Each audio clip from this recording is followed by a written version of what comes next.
Hello everyone, आप सब कैसे हैं। मैं उम्मीद करता हूं कि बहुत अच्छे होंगे और अपनी पढ़ाई को बहुत अच्छे से कर रहे होंगे। मैं आकाश कुमार बढ़ाना आईसीटी वर्चुअल क्लासरूम में आपका बहुत बहुत स्वागत करता हूं मेरे प्यारे बच्चों। जैसा आपको पता है, हमारी 10th क्लास है और 10th क्लास में हम लोग देख रहे हैं पॉलिटिकल साइंस। पॉलिटिकल साइंस में हमारा चैप्टर नंबर 2 हम लोग पढ़ चुके हैं। एक लेक्चर हो चुका है। हम पढ़ रहे हैं संघवाद आपका federalism, chapter number 2 political science. कितने बच्चे ऐसे हैं जिन्होंने घर जाकर संघवाद को समझा है या उसकी विशेषताओं के बारे में पढ़ा है? चलिए, तो मैंने कल आपको समझाने का प्रयास किया था कि भाई संघवाद क्या है, संघ में बाद में होता क्या है, कि जो शक्तियां हैं उनका सेपरेशन है, पावर ऑफ सेपरेशन को बताया गया है, स्टेट बिटवीन सेंट्रल। मैंने ये तो कहा संघवाद में क्या शक्तियों का बंटवारा राज्य और केंद्र स्तर पर और एक से अधिक स्थानीय सरकार पर भी। फिर उसके बाद एकात्मक का लक्षण हमने देखा है। उसके साथ मैंने आपको बताया कि भैया कुछ विशेषताएं हैं, उन विशेषताओं को हमने देखा है, किन चीजों पर वो आपका निर्भर करता है।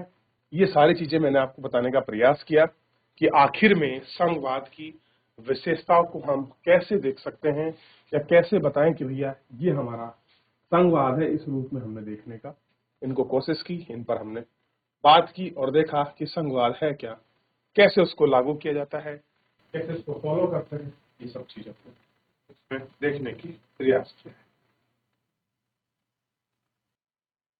देख लिया? चलिए, अब बात करेंगे इससे आगे। मैंने आपको दिया था भारत में कुल कितने राज्य हैं, आप लोग पढ़ के आइए। थोड़ा सा मैंने कहा था आप सभी से, आप अच्छे से देख लीजिए ताकि बस समझ आए कि भारत में कुल कितने राज्य हैं, ताकि आप संघीय व्यवस्था को बहुत अच्छे से पढ़ सकें, बहुत अच्छे से महसूस कर सकें कि भाई संघीय व्यवस्था कैसी है। तो भारत में संघीय व्यवस्था हमने पहले देखा है कि बेल्जियम और श्रीलंका जैसे छोटे छोटे देशों को भी अपने यहाँ की विविधता को संभालने में बड़ी मुश्किल आती है। कह रहे कि कुछ छोटे छोटे देश हैं, उनके यहाँ जो आपकी डाइवर्सिटी है, जो विविधता है, उसको संभालने में मुश्किल आती है, क्योंकि अलग भाषा, रूप, रंग, बोल चाल, खान पीन, संस्कृति, तौर तरीके, रीति रिवाज सब डिफरेंट है। उनको समावेश करना एक अपने आप में कठिन कार्य है। सोचिए कि भारत जैसे विशाल मुल्क में यह काम कितना मुश्किल होगा, कि भारत में इतनी सब चीजें होने के बावजूद कितने रूप, रंग, भाषा, कितना मुश्किल होगा। जहां बहुत सी धर्म और क्षेत्रों के लोग रहते हैं, हमारे देश में सत्ता की जिम्मेदारी क्या है उसको व्याप्त है। कितनी बड़ी है, कैसी जिम्मेदारी है, इसको व्याप्त है। विधानसभा से ही शुरू करते हैं।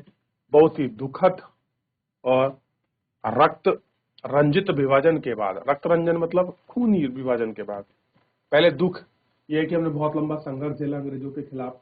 उसके बाद जब हम सब कुछ ठीक हुआ तो भारत और पाकिस्तान का जो बंटवारा, ये दुखद और रक्त रंजन था। बहुत लोग इसमें मारकाट हुई, बड़ा आपका नरसंहार हुआ। आजादी के कुछ समय बाद ही अनेक स्वतंत्र रजवाड़े भारत में विलीन हो गए।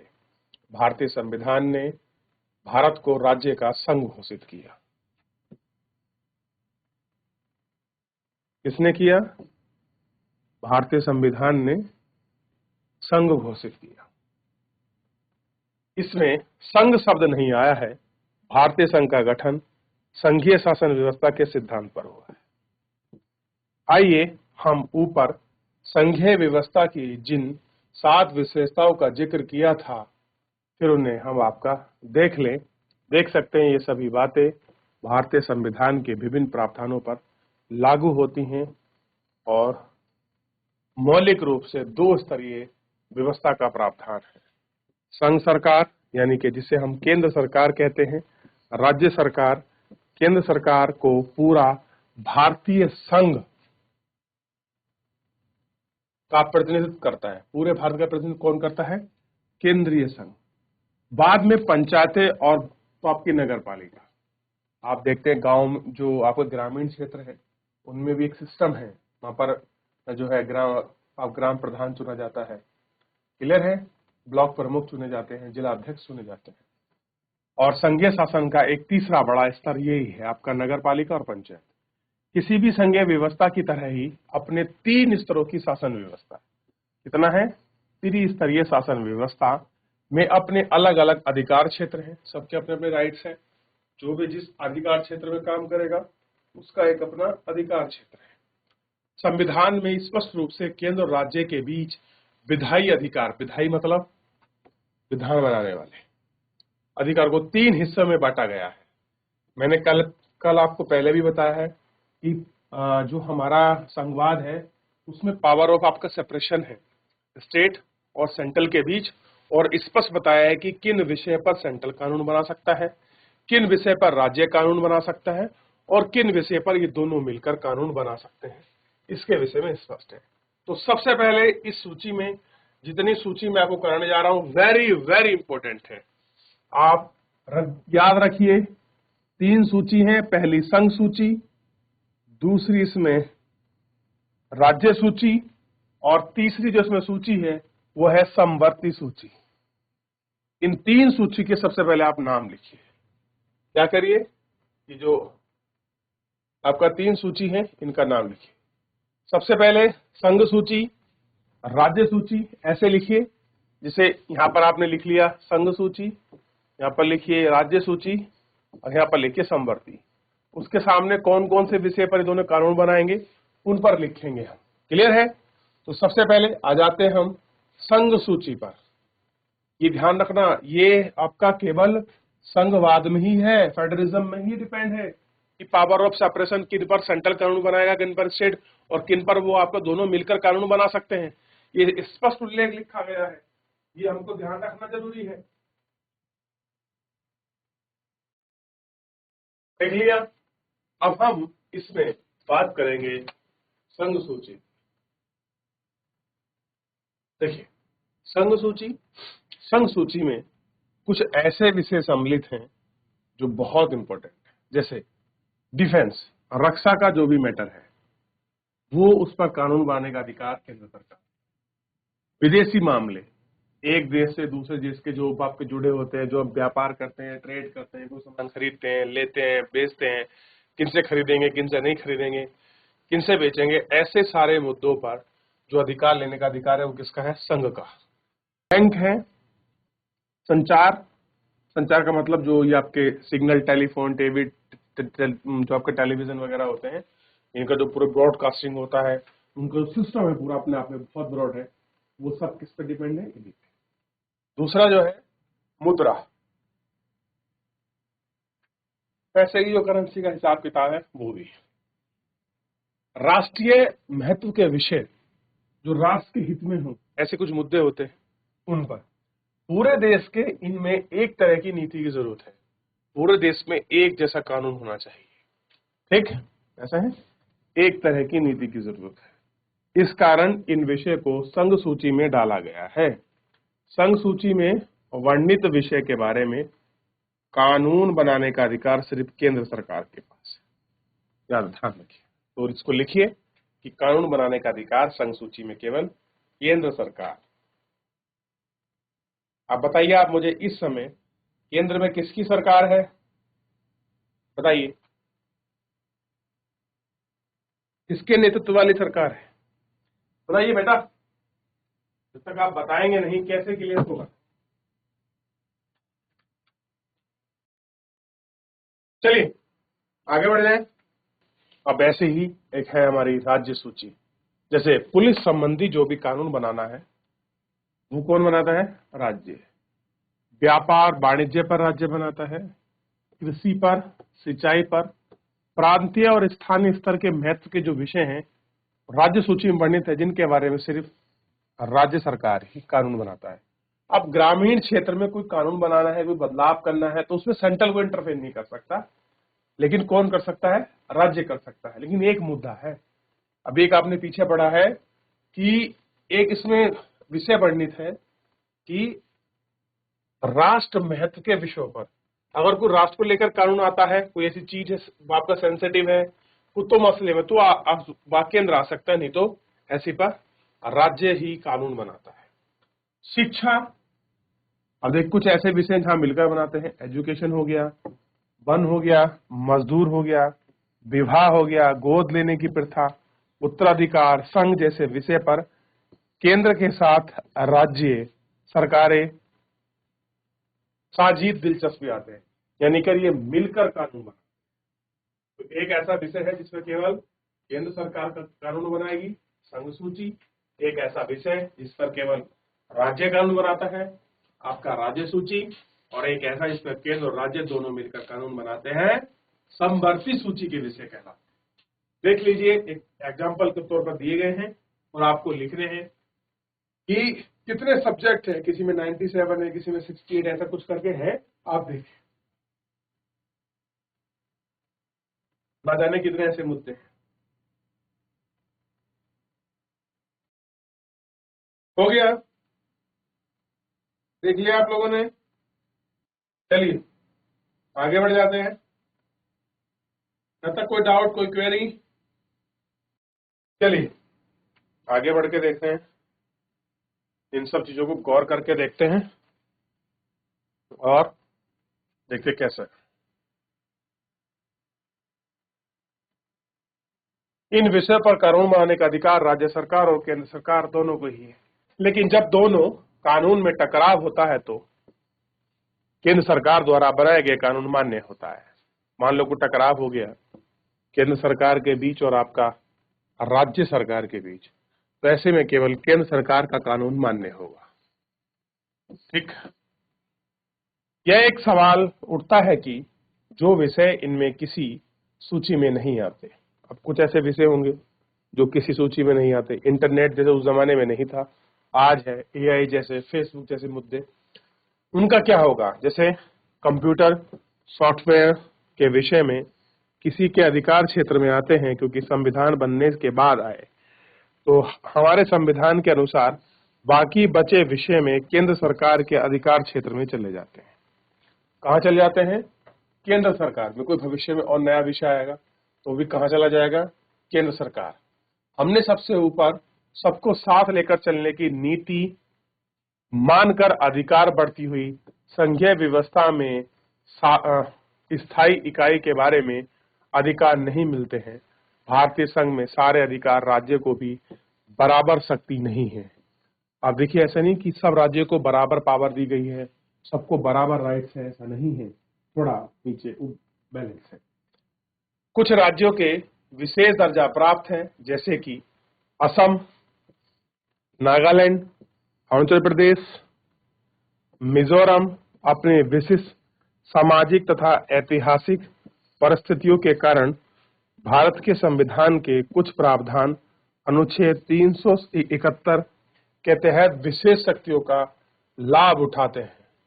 ये विशेष शक्तियां स्वदेशी लोग, उनकी संस्कृति, सरकारी सेवा, रोजगार, भूमि अधिकार के संरक्षण संबंधों को स्पष्ट रूप से उपयोगी हैं। भारतीय संघ की इकाई कई की बहुत है, इनमें से अधिकतर हैं वे छोटे इलाके हैं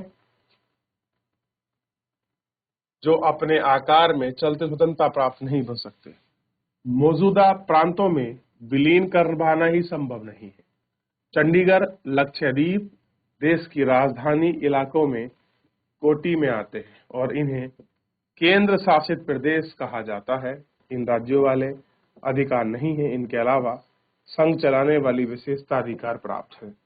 केंद्र सरकार राज्य सरकारों के बीच सत्ता का बंटवारा हमें संविधान की बुनियादी बात है और अधिकार के इस बंटवारे के अलावा उसको करना आसान नहीं है। अकेले संसद इस व्यवस्था में बदलाव नहीं कर सकती है। ऐसे किसी भी बदलाव से पहले संसद के दोनों सदनों में 2/3 बहुमत को मंजूरी किया जाता है। फिर कम से कम आधे राज्यों की विधानसभा के ऊपर इसको करना होता है। तो क्या है? आधे। संवैधानिक प्रावधान और कानून और क्रियान्वयन की देखरेख में नगर पालिका महत्वपूर्ण भूमिका निभाती है। शक्तियों के बंटवारे कोई विवाद होने के हाल में फैसला उच्च न्यायालय और सर्वोच्च न्यायालय से ही होता है। सरकार चलाना और अपनी जिम्मेदारी का निर्वहन करने के लिए राजस्व की उगाही के संबंधित केंद्र और राज्य सरकारों की कर लगाने और संसाधन जमा करने का अधिकार है। कि भाई राज्य चलाना है तो उसको टैक्सेशन की व्यवस्था चाहिए, कहाँ से टैक्स आएगा, कहाँ से राजस्व बनेगा, ये सब अपनी व्यवस्था और अपनी जिम्मेदारी कर सकते हैं, इनको देख सकते हैं। हो गया? आगे बढ़े बच्चों, चलिए आगे बढ़ रहे हैं और आगे बढ़ के देखते हैं।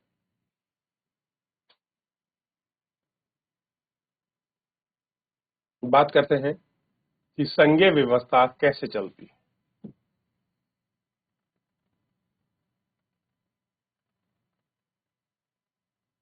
संघीय व्यवस्था के आधार पर काम का संवैधानिक प्रावधान जरूरी है, इन्हें पर्याप्त नहीं है। अगर भारत में संघीय शासन व्यवस्था कारगर हुई है तो इसका सिर्फ संवैधानिक प्रावधान ही भर नहीं होना चाहिए।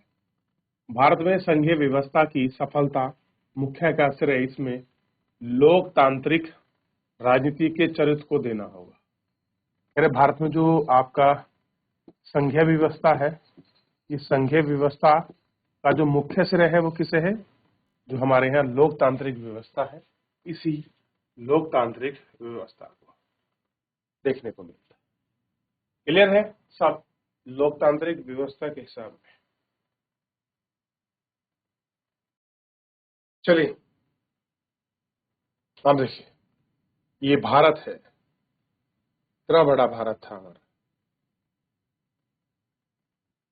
संघवाद की भावना, विविधता का आदर और संघ साथ रहने की इच्छा। हमारा क्या सीन है कि संघवाद की जो भावना है, विविधता का आदर, जो भी विविधता है हम उनका रेस्पेक्ट करते हैं। संघ साथ रहने की जो हमारी इच्छा है, देश के आदर्श के रूप में स्थापित होना सुनिश्चित हो। कुछ प्रमुख बातें गौर करते हैं और उससे पता चलता है कि काम किस तरह हो पाता है। बात करते हैं भाषाई राज्य की। भाषा के आधार पर प्रांतों का गठन हमारे देश की लोकतांत्रिक राजनीति के लिए पहली और एक कठिन परीक्षा थी। सन 1947 में लोकतंत्र अपने जीवन यात्रा शुरू की। उस वक्त से लोकतंत्र 2019 तक आप राजनीतिक मंच देखेंगे तो इस अवधि में एक बदलाव देखकर एक बारीकी आपको आश्चर्यचकित रह जाएंगी कि पुराने प्रांत गायब हो गए हैं और कई नए प्रांत आए हैं। कई प्रांतों की सीमा, क्षेत्र और नाम बदल दिए गए हैं। उन क्षेत्रों के नाम, सीमा, प्रांत, ये सब चेंज। क्या होता है समय के साथ ये सारी चीजें कैसी हैं आपकी, बदलती हैं। किसका नाम वगैरह ये सब क्या होता है आपका समय के साथ चेंज होता है। तो ये आपको ध्यान रखना है। अब देखिए, अब ये मैप को देखिए, ये एक स्टेट है, मैं आपको दिखा देता हूँ रेड कलर से।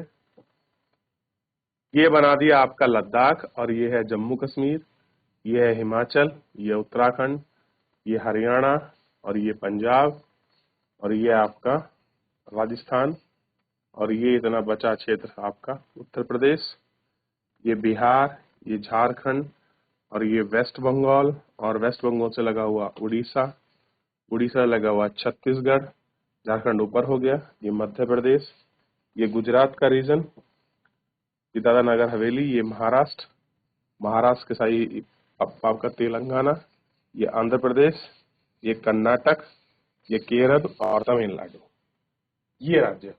क्लियर है? इधर ये नॉर्थ ईस्ट के राज्य हैं, इनको हम फिर चर्चा करेंगे कभी। तो इतना कठिन नहीं है कि आप जिसको देख ना पाए। ठीक है, चलिए। और एक है ये पुराना भारत, 1947 के बाद का भारत। ठीक, चलिए। तो मेरे प्यारे बच्चों, फिलहाल जो है आज के इस लेक्चर में इतना ही। मिलेंगे नेक्स्ट लेक्चर में। धन्यवाद।